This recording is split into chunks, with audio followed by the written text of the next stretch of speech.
Hi, I'm Priscilla Pipo with Balanced Culture Consulting. The Small Giants is exactly the audience that needs to hear our message. As leaders, we solve problems. It's why we're innovators and entrepreneurs. We make decisions, we get things done.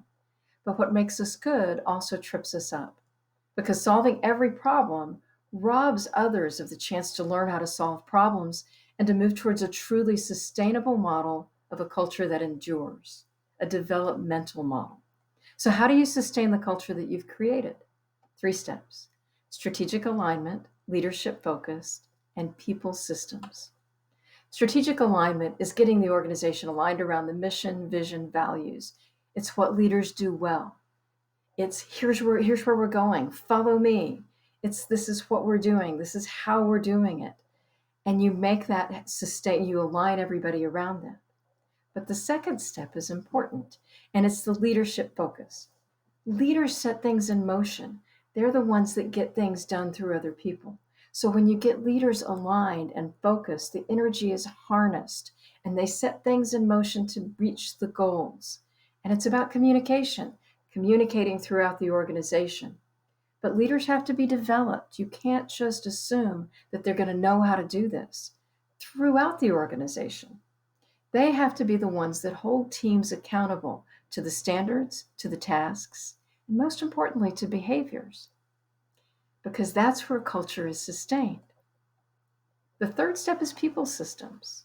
You know, what we measure, what we reward tends to be repeated. But when we're not holding people accountable, the true culture really emerges. So it's essential that leaders lead by example. The magic of people systems is you start to create processes that include behaviors. Now, when we tie behaviors into tasks, that's when we create a culture that will endure. Now, it's a heavy lift. It takes discipline for a leadership team to follow this model, but it works.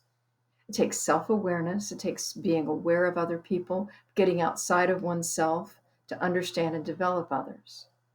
The organization that's continually learning and growing will sustain a culture that will outlast the leaders and create an enduring legacy.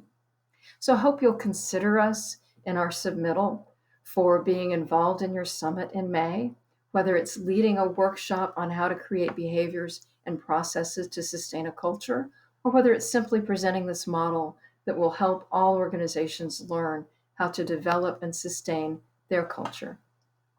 Again, I'm Priscilla Pipo with Balanced Culture Consulting. Thank you.